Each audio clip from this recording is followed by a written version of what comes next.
Good morning students. आज हम लोग क्लास 12th की हिंदी के 11वें पाठ और गद्य के पहले चैप्टर भक्तिन का अध्ययन करेंगे। भक्तिन की लेखिका महादेवी वर्मा जी हैं। तो इस पाठ को पढ़ने से पहले हम महादेवी वर्मा जी के जीवन परिचय के बारे में थोड़ा सा प्रकाश डाल देते हैं। देखिए, महादेवी वर्मा जी छायावादी युग की कवित्री हैं, लेखिका हैं।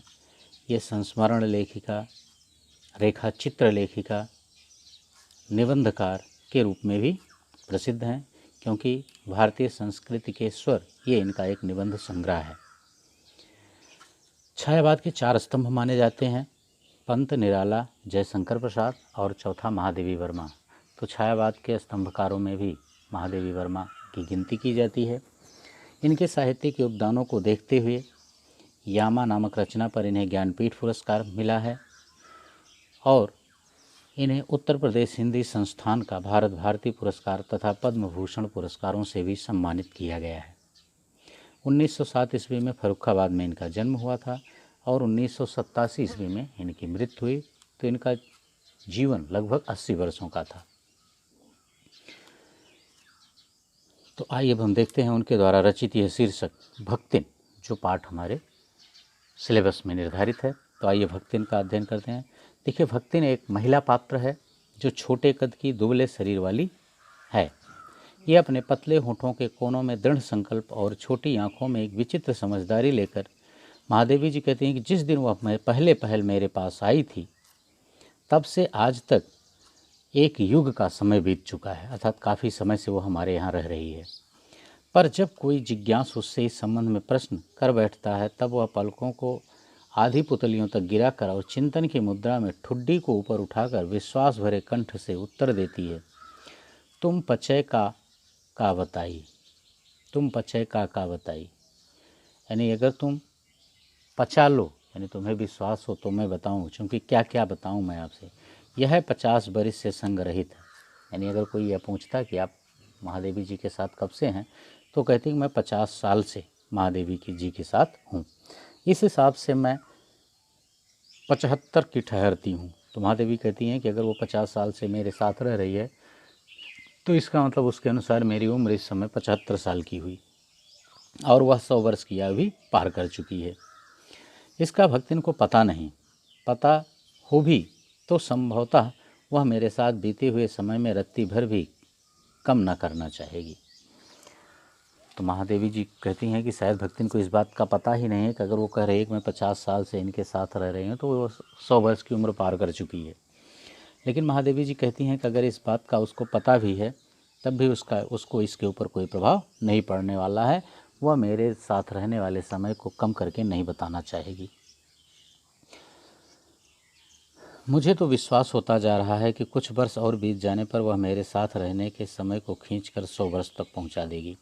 यानी जिस तरह से भक्तिन बोल रही, लेखिका कहती है, अगर वह इसी तरह बताती रही तो कुछ दिन बाद वो कहने लगेगी कि मैं इनके साथ 100 साल से रह रही हूँ, चाहे उसके हिसाब से मुझे 150 वर्ष की असंभव आयु का भार क्यों ना ढोना पड़े, और चाहे उसके अनुसार अगर वो कहेगी कि मैं 100 साल से इनके साथ रह रही हूँ, तो कवित्री कहती है, लेखिका, कि उस समय मेरी उम्र लोग 150 साल अनुमान लगाएंगे, जो कि संभव ही नहीं है। सेवक धर्म में हनुमान जी से स्पर्धा करने वाली भक्तिन किसी अंजना की पुत्री न होकर एक अनाम धन्या गोपालिका की कन्या, यहाँ उसका परिचय दे रही है कि वह एक अनाम धन्या गोपालिका की पुत्री थी। उसका नाम था लक्ष्मण, अर्थात लक्ष्मी। पर जैसे मेरे नाम की विशालता मेरे लिए दुर्वा है, यानी महादेवी वर्मा कह रही कि जिस तरह से मैं अपने नाम को नहीं सार्थक कर पाई हूँ, उसी तरह से शायद वह भी अपने नाम को सार्थक नहीं कर पाई और वह उसका विरोधाभास लेकर जी रही है। पर भक्तिन बहुत समझदार है, क्योंकि वह अपना समृद्ध सूचक नाम किसी को नहीं बताती। केवल जब नौकरी की करने की खोज में मेरे पास आई थी, तब उसने ईमानदारी का परिचय देने के लिए अपने शेष इतिवृत्त को, अर्थात पूरे इतिहास को बता दिया था। इस पर प्रार्थना की कि मैं कभी उसके नाम का उपयोग ना करूं, और उपनाम रखने की भी प्रतिभा होती है तो मैं सबसे पहले उसका प्रयोग अपने ऊपर करती। तो लेखिका कहती है कि उपनाम रखने की भी सबकी क्षमता नहीं होती है, बहुत कम लोग ही दूसरों का उपनाम रख पाते हैं। तो लेखिका कहती है कि मैंने उसका प्रयोग अपने ऊपर ही किया। उपनाम रखने की जो प्रतिभा थी उसको अपने ऊपर करती हूँ, और इस तथ्य को वह देहातिन नहीं जान पाई। देहातिन का मतलब वो भक्तिन नहीं जान पाई थी। इसी से जब मैंने कंठी माला देखकर उसका नया नामकरण भक्तिन किया, जैसे कवित्वहीन नाम को पाकर भी वह खुश हो उठी। भक्तिन के जीवन का इतिवृत्त बिना जाने हुए उसके स्वभाव को पूर्णतः क्या अंशतः समझना भी कठिन था। अर्थात मैं पूर्णतः नहीं, बल्कि उसके स्वभाव का अंश मात्र भी मैं नहीं जान पाई थी। वह ऐतिहासिक झूंसी में गांव प्रसिद्ध एक सूरमा की इकलौती बेटी ही नहीं, विमाता की किंवदंती बन जाने वाली ममता की छाया में भी पली है। अर्थात उसकी सौतेली माँ ने उसका पालन पोषण किया था। 5 वर्ष की उम्र में ही उसे हड़िया ग्राम के एक संपन्न गोपालक की सबसे छोटी पुत्रवधू बनाकर पिता ने शास्त्र से 2 पग आगे रहने की ख्याति कमाई। अर्थात शास्त्र भी इतनी कम उम्र में विवाह करने की अनुमति नहीं देता था। और 9 वर्षीय युवती का गौना देकर विमाता ने बिना मांगे पराया धन लौटाने वाले महाजन का पुण्य लूटा। ऐसा माना जाता है कि कन्या जो होती है पराया धन होती है, तो 5 वर्ष की उम्र में उसका विवाह करवा दिया उसकी सौतेली माँ ने, और 9 वर्ष की उम्र में उसका गौना दे दिया। तो उसने माना कि मैंने पराये धन को वापस कर दिया, इसलिए वह बड़ी पुण्यात्मा अपने आप को मान रही थी। और पिता का उस पर अगाध प्रेम होने के कारण स्वभावतः ईर्षाल और संपत्ति की रक्षा में सतर्क विमाता ने उसके मरणांत तक रोग का समाचार तब भेजा जब वह मृत्यु की सूचना बन चुका था। और उसके पिता, लक्ष्मी के पिता, उससे प्यार करते थे, इसलिए कहीं वह इनकी धन संपत्ति में हिस्सा ना ले ले, इसलिए उसकी सौतेली माँ ने उसके पिता की मृत्यु के काफ़ी समय बाद उसके पास समाचार भेजा कि तुम्हारे पिता की मृत्यु हो चुकी है। रोने पीटने के अपशकुन से बचने के लिए सास ने भी उससे कुछ नहीं बताया, और बहुत दिन से नैहर नहीं गई हो तुम, इसलिए अपने नैहर जा कर के देख आओ, यही कहकर और पहना उड़ाकर सास ने भी उस भक्तिन को विदा कर दिया। इस अप्रत्याशित अनुग्रह ने उसके पैरों में जो पंख लगा दिए, क्योंकि बिना बुलाए अगर कोई मायके के लिए भेजता है किसी महिला को तो बड़ी प्रसन्न होती है, भक्तिन के अंदर भी वही प्रसन्नता। इसीलिए यहाँ लेखिका कह रही है कि जैसे उसके पैरों में पंख लग गए थे। वह गांव की सीमा में पहुंचते ही झड़ गया था। जो प्रसन्नता थी भक्तिन को वो समाप्त हो गई जब वो अपने गांव के समीप पहुंचती है, क्योंकि हाय लक्ष्मण अब आई कि अस्पष्ट पुनरावृत्तियाँ और अस्पष्ट सहानुभूतिपूर्ण दृष्टियाँ उसे घर तक ठेल ले गईं। यानी जो भी देखता लक्ष्मीना को, अरे लक्ष्मीना अब आई, अरे लक्ष्मीना अब आई। जब इन प्रश्नों को सुना उसने तो उसकी सारी खुशी जो थी वो काफूर हो गई, समाप्त हो गई, और वो किसी तरह अपने घर पहुंचती है। पर वहाँ न पिता का चिन्ह शेष था, न विमाता के व्यवहार में शिष्टाचार का लेश था। अर्थात न उसकी विमाता ने अर्थात सौतेली माँ ने उसके साथ अच्छा व्यवहार किया, और पिता का तो कोई नामो निशान ही अब वहाँ नहीं रह गया था। दुख से शिथिल और अपमान से जलती हुई वह उस घर में पानी भी बिना पिए उल्टे पैरों ससुराल लौट पड़ी।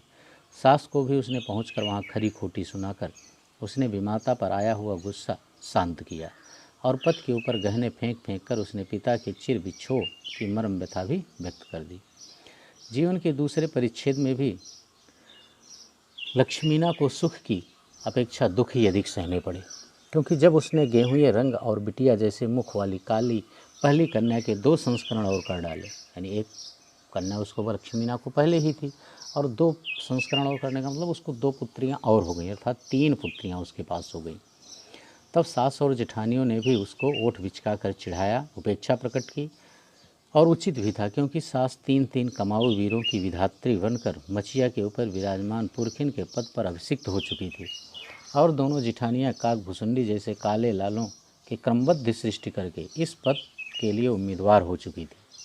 लेकिन छोटी बहू के लीक छोड़कर चलने के कारण उसे दंड मिलना भी आवश्यक था। लक्ष्मीना ही छोटी बहू थी, और लीक छोड़कर चलने का मतलब अन्य इसकी दोनों जेठानियों ने पुत्रों को जन्म दिया था। भले ही वे सुंदर नहीं थे, काले कलूटे थे, लेकिन थे तो पुत्र, और लक्ष्मीना ने 3 पुत्रियों को जन्म दे दिया था, इसलिए उसको दंड मिलना आवश्यक, कह रही है लेखिका।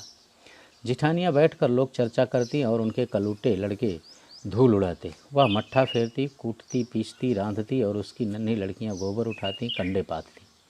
जिठानियाँ अपने भात पर सफ़ेद राब रखकर गाढ़ा दूध डालती और अपने लड़के को औटते हुए दूध से मलाई उतार कर खिलाती। वह काले गुड़ की डली के साथ कठौती में मट्ठा पाती और उसकी लड़कियां चने बाजरे की घुघरी चबाती। यानी उनके खाने में भी कमियां की जा रही थी। इस दंड विधान के भीतर कोई ऐसी धारा नहीं थी जिसके अनुसार खोटे सिक्के की टकसाल जैसी पत्नी से पति को विरक्त किया जा सकता, लेकिन फिर भी लक्ष्मी का जो पति था वह लक्ष्मीना से काफ़ी प्रेम करता था। सारी चुंगली चबाई की परिणत उसके पत्नी प्रेम को बढ़ाकर ही होती थी। जिठानियाँ बात बात पर धामा धम पीटी कूटी जाती थीं, पर उसके पति ने उसे कभी उंगली भी नहीं छुआई। वह बड़े बाप की बड़ी बात वाली बेटी को पहचानता था। इसके अतिरिक्त परिश्रमी, तेजस्विनी और पति के प्रति रोम रोम से सच्ची पत्नी को वह चाहता भी बहुत रहा होगा, क्योंकि उसके प्रेम के बल पर ही पत्नी ने अलगौझा करके सबको अंगूठा दिखा दिया। काम वही करती थी, इसलिए गाय भैंस, खेत खलिहान, अमराई के पेड़ आदि के संबंध में उसी का ज्ञान बहुत बढ़ा चाहा था। अर्थात उसे कामों का ज्ञान था कि कौन सा काम कैसा किया जाता है या किस तरह किया जाता है। उसने छांट छांट कर ऊपर से असंतोष की मुद्रा के साथ और भीतर से पुलकित होते हुए जो कुछ लिया वह सबसे अच्छा भी रहा। साथ ही परिश्रमी दंपति के निरंतर प्रयास से उसका सोना बन जाना भी स्वाभाविक हो गया। और पति पत्नी दोनों लक्ष्मीना मेहनत करते थे, इसलिए जो भी सामान इसके पास था, खेती बाड़ी, पेड़ पौधे थे, सब अच्छे थे। धूमधाम से लड़की का विवाह करने के उपरांत पति ने घरौंदे से खेलती हुई 2 कन्याओं और कच्ची गृहस्थी का भार 29 वर्ष की पत्नी पर छोड़कर संसार से विदा हो गया। और जब उसका पति मरा तब उसकी अवस्था 36 वर्ष से कुछ ही अधिक रही होगी। पर पत्नी आज उसे बुढ़ऊ कहकर स्मरण करती है। भक्तिन सोचती है कि जब वह बूढ़ी हो गई तब क्या परमात्मा के यहाँ वे भी न बूढ़े हुए होंगे, अतः उन्हें बुढ़ऊ न कहना उनका घोर अपमान है। हाँ, तो भक्तिन के हरे भरे खेत, मोटी ताजी गाय भैंस और फलों से लदे पेड़ देखकर उसके जेठ जेठानियों के मुंह में पानी भर आना स्वाभाविक था। इन सब की प्राप्ति तो तभी संभव थी जब यह भयहू दूसरा घर कर लेती कि इसके गाय भैंस, पेड़ पौधे, जमीन, खेत बाड़ी हमें मिल जाएगी अगर इसका पति मर गया है और लक्ष्मी दूसरा घर कर ले तो। पर जन्म से खोटी भक्तिन इसके चकमे में नहीं आई। उसने क्रोध से पांव पटक पटक कर आंगन को कंपायमान करते हुए कहा, हम कुकरी बिलारी ना होएं, हमार मन पुसाई तो हम दूसरा के जाब, नाहे तो तुम्हारे पचे की छाती पर हो रहा भूजब और राज करब, समझे रहो। ये अपने जेठ जेठानियों को सुना रही थी। उसने ससुर, अजिया ससुर और जाने कई पीढ़ियों के ससुर गणों को की उपार्जित जगह जमीन में से सुई की नोक बराबर भी देने की उदारता नहीं दिखाई। और इसके अतिरिक्त गुरु के कान फुंकवा, कंठी बांध और पति के नाम पर घी से चिकने केसों को समर्पित कर अपने कभी ना टलने की घोषणा कर दी। भविष्य में भी संपत्ति सुरक्षित रखने के लिए उसने छोटी लड़कियों के भी हाथ पीले कर उन्हें ससुराल भेज दिया और पति के चुने हुए बड़े दामाद को घर जमाई बनाकर रख लिया। इस प्रकार उसके जीवन का तीसरा परिच्छेद जो था वो भी पूरा हुआ, अर्थात तीसरा चक्र भी उसके जीवन का पूरा हो गया।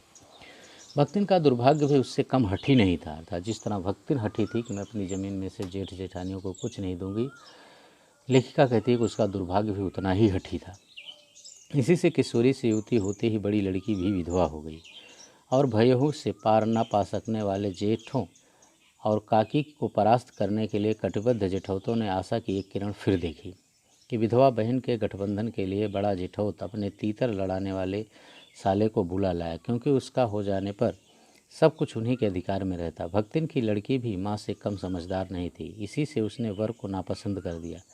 बाहर के बहनोई का आना चचेरे भाइयों के लिए सुविधाजनक नहीं था, अतः यह प्रस्ताव जहाँ का तहाँ रह गया। तब वे दोनों माँ बेटी खूब मन लगाकर अपनी संपत्ति की देखभाल करने लगीं और मान न मान मैं तेरा मेहमान की कहावत चरितार्थ करने वाले उस तीतर लड़ाने वाले वर के समर्थक उसे किसी न किसी प्रकार पद की पदवी पर अभिषिक्त करने का उपाय भी सोचने लगे। एक दिन माँ की अनुपस्थिति में वर महाशय ने बेटी की कोठरी में घुसकर भीतर से द्वार बंद कर लिया और उसके समर्थक गांव वालों को बुलाने लगे। युवती ने जब इस डकैत वर की मरम्मत कर कुंडी खोली तब पंच बेचारे समस्या में पड़ गए। तीतर पाज युवक कहता था वह निमंत्रण पाकर भीतर गया और युवती उसके मुख पर अपनी 5 उंगलियों के उभार में इस निमंत्रण के अक्षर पढ़ने का अनुरोध करती थी। अंत में दूध का दूध, पानी का पानी करने के लिए पंचायत बैठी और सबने सिर हिलाकर इस समस्या का मूल कारण कलयुग को स्वीकार किया। अपीलहीन फैसला हुआ कि चाहे उन दोनों में एक सच्चा हो चाहे दोनों झूठे, पर जब वो एक कोठरी से निकले तब उनका पति पत्नी के रूप में रहना ही कलयुग के दोष का परिमार्जन कर सकता है। परिमार्जन माने निवारण। अपमानित बालिका ने होंठ काट कर लहू निकाल लिया और माँ ने आग्नेय नेत्रों से गले पड़े दामाद को देखा। संबंध कुछ सुखकर नहीं था, क्योंकि दामाद अब निश्चिंत होकर तीतर लड़ाता था और बेटी विवश क्रोध से जलती रहती थी। इतने यत्न से संभाले हुए गाय ढोर खेती बाड़ी जब पारिवारिक विद्वेष में ऐसे झुलस गए कि लगान अदा करना भी भारी हो गया। सुख से रहने की कौन कहे। अंत में एक बार लगान न पहुँचने पर जमींदार ने भक्तिन को बुलाकर दिन भर कड़ी धूप में खड़ा रखा। यह अपमान तो उसकी कर्मठता में सबसे बड़ा कलंक बन गया था। अतः दूसरे ही दिन भक्ति कमाई के विचार से शहर आ पहुंची। घुटी हुई चाँद को मोटी मैली धोती से ढके और मानो सब प्रकार की आहट सुनने के लिए कान कपड़े से निकाले हुए भक्तिन जब लेखिका के घर पहुंची तो सेवक धर्म में दीक्षित हुई। तब उसके जीवन के चौथे और संभवतः अंतिम परिच्छेद का जो अथ माने समाप्त हुआ, उसकी इति अभी दूर है, बाकी रहे।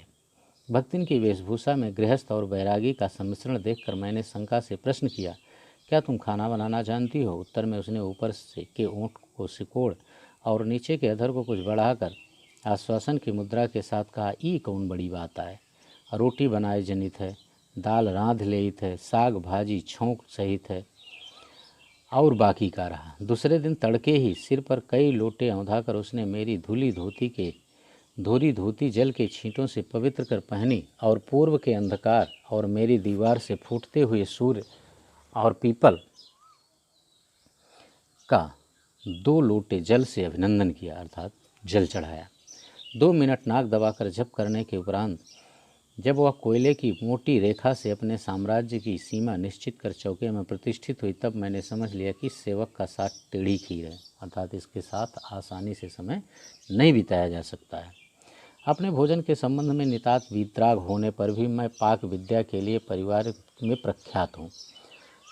पाक विद्या मैंने भोजन बनाने में, और कोई भी पाक कुशल दूसरे के काम में नुक्ताचीनी बिना किए नहीं रह सकता।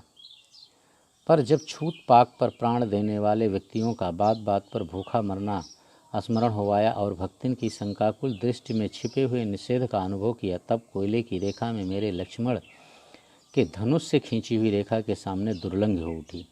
निरुपाय अपने कमरे में बिछौने में पड़कर नाक के ऊपर खुली हुई पुस्तक स्थापित कर मैं चौके में पीढ़े पर आसीन अनधिकारी को भूलने का प्रयास करने लगी। भोजन के समय जब मैंने अपनी निश्चित सीमा के भीतर निर्दिष्ट स्थान ग्रहण कर लिया, तब भक्तिन ने प्रसन्नता से लबालब दृष्टि और आत्मतुष्टि से आप्लावित मुस्कुराहट के साथ मेरी फूल की थाली में 1 अंगुल मोटी और गहरी काली चित्तीदार 4 रोटियां रखकर उसे टेढ़ी कर गाढ़ी दाल परोस दी। पर जब उसके उत्साह पर तुषारापात करते हुए मैंने रुआंसे भाव से कहा, यह क्या बनाया है, तब वह हतबुद्धि हो रही, यानी वह कोई जवाब नहीं दे पा रही थी। रोटियां अच्छी सेकने के प्रयास में कुछ अधिक खरी हो गई हैं, पर अच्छी हैं। तरकारियां थीं पर जब दाल बनी है तब उनका क्या काम। शाम को दाल न बनाकर तरकारी बना दी जाएगी। दूध घी मुझे अच्छा नहीं लगता, नहीं तो सब ठीक हो जाता। अब ना हो तो अमचूर और लाल मिर्च की चटनी पीस ली जावे। उससे भी काम न चले तो वह गांव से लाई हुई गठरी में से थोड़ा सा गुड़ दे देगी। और शहर के लोग क्या कलाबत्तू खाते हैं, फिर वह कुछ अनाड़िन या फूहड़ नहीं। उसके ससुर पितिया, ससुर अजिया, सास आदि ने उसकी पाक कुशलता के लिए न जाने कितने मौखिक प्रमाण दे डाले हैं। अर्थात भक्तिन बता रही है कि सब लोगों ने मेरे खाने की खूब तारीफ की थी। भक्तिन के इस सारगर्भित लेक्चर का प्रभाव यह हुआ कि मीठे से विरक्त के कारण बिना गुड़ के और घी से अरुच के कारण रूखी दाल से 1 मोटी रोटी खाकर बहुत ठाठ से यूनिवर्सिटी पहुंची। यूनिवर्सिटी का मतलब पढ़ाने के लिए लेकर चली गई और न्याय सूत्र पढ़ते पढ़ते शहर और देहात के जीवन के इस अंतर पर विचार करती रही। अलग भोजन की व्यवस्था करनी पड़ी थी अपने गिरते हुए स्वास्थ्य और परिवार वालों की चिंता निवारण के लिए, पर प्रबंध ऐसा हो गया कि उपचार का प्रश्न ही खो गया। इस देहाती वृद्धा ने जीवन की सरलता के प्रति मुझे इतना जागृत कर दिया कि मैं अपनी असुविधाएं छिपाने लगी। सुविधाओं की चिंता करना तो दूर की बात, इसके अतिरिक्त भक्तिन का स्वभाव ही ऐसा बन चुका है कि वह दूसरों को अपने मन के अनुसार बना लेना चाहती है, पर अपने संबंध में किसी प्रकार के परिवर्तन की कोई कल्पना तक उसके लिए संभव नहीं। अर्थात वो अपने स्वभाव में परिवर्तन नहीं करती भक्तिन, बल्कि भक्तिन अगले को अपने स्वभाव के अनुसार ढाल देती है।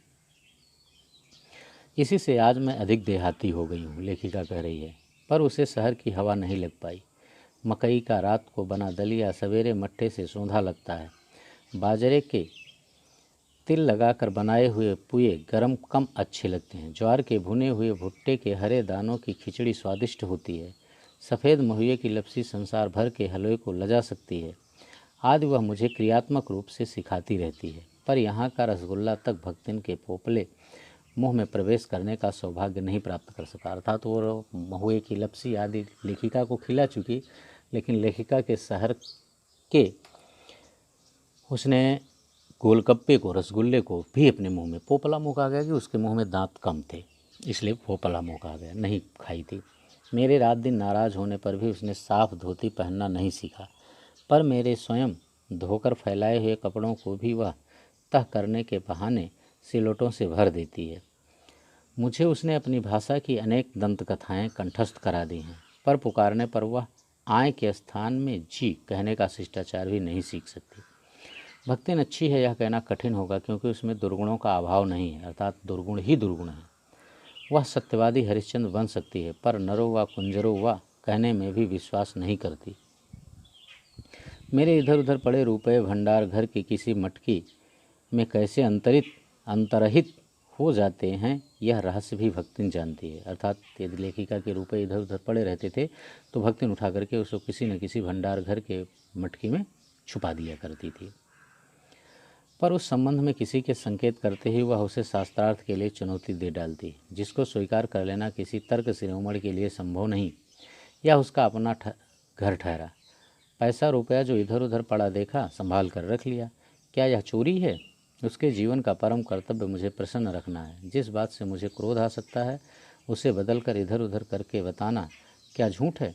इतनी चोरी और इतना झूठ तो धर्मराज महाराज भी में भी होगा, नहीं तो वे भगवान जी को कैसे प्रसन्न रखते और संसार को कैसे चला सकते। शास्त्र का प्रश्न भी भक्तिन अपनी सुविधा के अनुसार सुलझा लेती थी, यानी अपने अनुसार उस शास्त्रों की बातों को भी सुलझा देती थी। मुझे स्त्रियों का सिर घुटाना अच्छा नहीं लगता, अतः मैंने भक्तिन को रोका। उसने अकुंठित भाव से उत्तर दिया कि शास्त्र में लिखा है। कुतूहलवश मैं पूछ ही बैठी, क्या लिखा है? तुरंत उत्तर मिला, तीर्थ गए मुड़ाए सिद्ध। कौन से शास्त्र का यह रहस्यमय सूत्र है, यह जान लेना मेरे लिए संभव ही नहीं था। अतः मैं हार कर मौन हो रही और भक्तिन का चूड़ाकर्म हर बृहस्पतिवार को एक दरिद्र नापित के गंगाजल से, नापित माने नाई के गंगाजल से धुले उस्तरे द्वारा यथाविध निष्पन्न होता रहा, यानी हर बृहस्पतिवार को अपना सर मुड़ा लेती थी। पर वह मूर्ख है या विद्या बुद्धि का महत्व नहीं जानती, यह कहना असत्य कहना है। अपने विद्या के अभाव को वह मेरी पढ़ाई लिखाई पर अभिमान करके भर लेती है। एक बार जब मैंने सब काम करने वालों से अंगूठे के निशान के स्थान पर हस्ताक्षर लेने का नियम बनाया, तब भक्तिन बड़े कष्ट में पड़ गई, क्योंकि एक तो उससे पढ़ने की मुसीबत नहीं उठाई जा सकती थी, दूसरे सब गाड़ीवान दाइयों के साथ बैठकर पढ़ना उसकी वयोवृद्धता का अपमान था। अतः उसने कहना आरंभ किया, हमारे मालकिन तो रात दिन किताबियन में गड़ी रहती हैं, अब हमहूँ पढ़े लागब तो घर गृहस्थी कौन देखी सुनी। पढ़ाने वाले और पढ़ने वाले दोनों में इस तर्क का ऐसा प्रभाव पड़ा कि भक्तिन इंस्पेक्टर के समान क्लास में घूम घूम कर किसी के आ ई की बनावट, किसी के हाथ की मंथरता, किसी की बुद्धि की मंदता पर टीका टिप्पणी करने का अधिकार पा गई। उसे तो अंगूठा निशानी देकर वेतन लेना नहीं होता, इसी से बिना पढ़े ही वह पढ़ने वालों की गुरु बन बैठी। वह अपने तर्क ही नहीं, तर्कहीनता के लिए भी प्रमाण खोज लेने में पटु है, अर्थात चालाक है। अपने आप को महत्व देने के लिए ही वह अपनी मालकिन को असाधारणता देना चाहती है, पर इसके लिए भी प्रमाण की खोज ढूंढ आवश्यक हो उठती है। जब एक बार मैं उत्तर पुस्तकों और चित्रों को लेकर व्यस्त थी, तब भक्तिन सबसे कहती घूमी, वो बिचरियो तो रात दिन काम माँ झुकी रहती हैं और हम पचे घूमती फिरती हूँ, चलो तनिक हाथ बटाए ले। सब जानते थे कि ऐसे कामों में हाथ नहीं बटाया जा सकता, अतः उसने अपनी असमर्थता प्रकट कर भक्तिन से पिंड छुड़ाया। बस इसी प्रमाण के आधार पर उसकी सब अतिशयोक्तियों अमरवेल सी फैलने लगी। उसकी मालकिन जैसा काम कोई जानता ही नहीं, इसी से तो बुलाने पर भी कोई हाथ बटाने की हिम्मत नहीं करता, पर वह स्वयं कोई सहायता नहीं दे सकती, इसे मानना अपनी हीनता स्वीकार करना है। इसी से वह द्वार पर बैठकर बार बार कुछ काम बताने का आग्रह करती है। कभी उत्तर पुस्तकों को बांधकर, कभी अधूरे चित्रों को कोने में रखकर, कभी रंग की प्याली धोकर और कभी चटाई को आंचल से झाड़कर वह जैसी सहायता पहुंचाती है, उससे भक्तिन का अन्य व्यक्तियों से अधिक बुद्धिमान होना प्रमाणित हो जाता है। वह जानती है कि जब दूसरे मेरा हाथ बटाने की कल्पना तक नहीं कर सकते, तब वह सहायता की इच्छा को क्रियात्मक रूप देती है। इसी से मेरी किसी पुस्तक के प्रकाशित होने पर उसके मुख पर प्रसन्नता की आभा वैसे ही उद्भासित होती है जैसे स्विच दबाने से बल्ब में छिपा आलोक प्रकाशित हो जाता है। वह सोने में उसे बार बार छूकर आँखों के निकट ले जाकर और सब ओर घुमा फिराकर मानो अपनी सहायता का अंश खोजती है, और उसकी दृष्टि में व्यक्त आत्मघोष कहता है कि उसे निराश नहीं होना पड़ता। यह स्वाभाविक भी है। किसी चित्र को पूरा करने में व्यस्त मैं जब बार बार कहने पर भी भोजन के लिए नहीं उठती, तब वह कभी दही का शरबत, कभी तुलसी की चाय वहीं देकर भूख का कष्ट नहीं सहने देती। दिन भर के कार्यभार से छुट्टी पाकर जब मैं कोई लेख समाप्त करने या भाव को छंदबद्ध करने बैठती हूँ, तब छात्रावास की रोशनी बुझ जा चुकती है। मेरी हिरनी सोना तख्त के पैताने फर्श पर बैठकर पागुर करना बंद कर देती है। कुत्ता वसंत छोटी मछिया पर पंजों में मुख रखकर आंखें मूंद लेता है, और बिल्ली गोधूली मेरे तकिए पर सिकुड़ कर सो रहती है। पर मुझे रात की निस्तब्धता में अकेली न छोड़ने के विचार से कोने में दरी के आसन पर बैठकर बिजली की चकाचौंध से आंखें मिचमिचाती हुई भक्तिन प्रशांत भाव से जागरण करती है।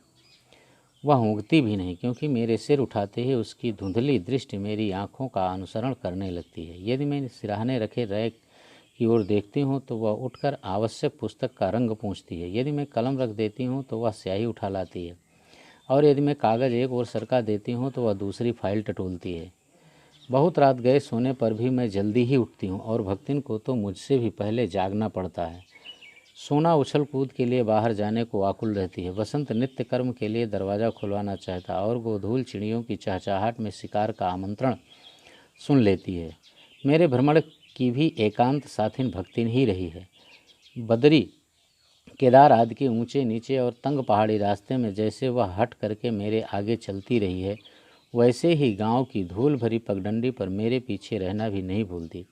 किसी भी समय कहीं भी जाने के लिए प्रस्तुत होते ही मैं भक्तिन को छाया के समान साथ पाती हूँ। युद्ध को देश की सीमा में बढ़ते देख जब लोग आतंकित होते हैं, तब भक्तिन के बेटी, दामाद उसके नाती को लेकर बुलाने आ पहुँचे, पर बहुत समझाने बुझाने पर भी वह उनके साथ नहीं जा सकी। सबको वह देख आती, रुपया भेज देती है, पर उनके साथ रहने के लिए मेरा साथ छोड़ना आवश्यक है, जो संभवतः भक्तिन के जीवन के अंत तक स्वीकार नहीं है। जब गत वर्ष युद्ध के भूत ने वीरता के स्थान में पलायन वृत्ति जगा दी थी, तब भक्तिन पहली बार सेवक की विनीत मुद्रा के साथ मुझसे गांव चलने का अनुरोध करने आई।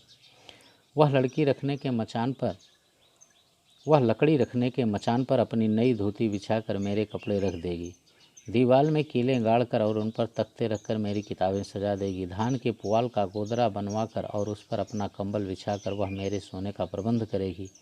मेरे संग स्याही आदि को नई हंडियों में संजो कर रख देगी और कागज पत्रों को छींके में यथाविध एकत्र कर देगी। मेरे पास वहां जाकर रहने के लिए रुपया नहीं है। यह मैंने भक्तिन के प्रस्ताव को अवकाश न देने के लिए कहा था, पर उसके परिणाम ने मुझे विस्मित कर दिया। भक्तिन ने परम रहस्य का उद्घाटन करने की मुद्रा बनाकर और पोपला मुँह मेरे कान के पास लाकर हौले हौले बताया कि उसके पास 5 बीसी और 5 रुपया गड़ा रखा है, उसी से वह सब प्रबंध कर लेगी। फिर लड़ाई तो कुछ अमरौती खाकर आई नहीं है। जब सब ठीक हो जाएगा तब यहीं लौट आएंगे। भक्तिन की कंजूसी के प्राण पूंजीभूत होते होते पर्वताकार बन चुके थे, परंतु इस उदारता के डायनामाइट ने क्षण भर में उन्हें उड़ा दिया। इतने थोड़े रुपए का कोई महत्व नहीं, परंतु रुपए के प्रति भक्तिन का अनुराग इतना प्रख्यात हो चुका है कि वह मेरे लिए उसका परित्याग मेरे महत्व की सीमा तक पहुंचा देता है। भक्तिन रुपए को चाहती है, पसंद करती है, और रुपए को महत्व देती है, लेकिन जब लेखिका की बात आती है तो लेखिका को ज़्यादा महत्व देती है रुपए की अपेक्षा। भक्तिन और मेरे बीच सेवक स्वामी का संबंध है, यह कहना कठिन होगा, क्योंकि ऐसा कोई स्वामी नहीं हो सकता जो इच्छा होने पर भी सेवक को अपनी सेवा से हटा ना सके। और ऐसा कोई सेवक भी नहीं सुना गया जो स्वामी के चले जाने का आदेश पाकर अवज्ञा से हंस दे। भक्तिन को नौकर कहना उतना ही असंगत है जितना अपने घर में बारी बारी से आने जाने वाले अंधेरे उजाले और आंगन में फूलने वाले गुलाब और आम को सेवक मानना। वे जिस प्रकार एक अस्तित्व रखते हैं जिससे सार्थकता देने के लिए ही हमें सुख दुख देते हैं, उसी प्रकार भक्तिन का स्वतंत्र व्यक्तित्व अपने विकास के परिचय के लिए ही मेरे जीवन को घेरे हुए है। परिवार और परिस्थितियों के कारण स्वभाव में जो विषमताएं उत्पन्न हुई हैं, उनके भीतर से एक स्नेह और सहानुभूति की आभा फूटती रहती है। इसी से उसके संपर्क में आने वाले व्यक्ति उसमें जीवन की सहज मार्मिकता ही पाते हैं। छात्रावास की बालिकाओं में से कोई अपनी चाय बनवाने के लिए देहली पर बैठी रहती है, कोई बाहर खड़ी मेरे लिए बने नाश्ते को चख कर उसके स्वाद की विवेचना करती रहती है। मेरे बाहर निकलते ही सब चिड़ियों के समान उड़ जाती हैं और भीतर आते ही यथास्थान विराजमान हो जाती हैं। इन्हें आने में रुकावट न हो, संभवतः इसी से भक्तिन अपना दोनों जून का भोजन सवेरे ही बनाकर ऊपर के आले में रख देती है और खाते समय चौके का एक कोना धोकर पाक छत के सनातन नियम से समझौता कर लेती है। मेरे परिचितों और साहित्यिक बंधुओं से भी भक्तिन विशेष परिचित है, पर उनके प्रति भक्तिन के सम्मान की मात्रा मेरे प्रति उनके सम्मान की मात्रा पर निर्भर है और सद्भाव उनके प्रति मेरे सद्भाव से निश्चित होता है। इस संबंध में भक्तिन की सहज बुद्धि विस्मित कर देने वाली है। वह किसी को आकार प्रकार और वेशभूषा से स्मरण करती है और किसी को नाम के अपभ्रंश से। कवि और कविता के संबंध में उसका ज्ञान बढ़ा है, पर आदर भाव नहीं। किसी के लंबे बाल और अस्त व्यस्त वेशभूषा देखकर वह कह उठती है, का वहु कवित लिखे जानत हैं, और तुरंत ही उसकी अवज्ञा प्रकट हो जाती है। तब ऊ कुछो करिहें धरिहें ना, बस गली गली गावत बजावत फिरी। ओके बच्चों, बस इस पार्ट में इतना ही। नेक्स्ट पार्ट में हम इसके अगले भाग को लेकर पुनः आपके समक्ष उपस्थित होंगे। Okay, thank you.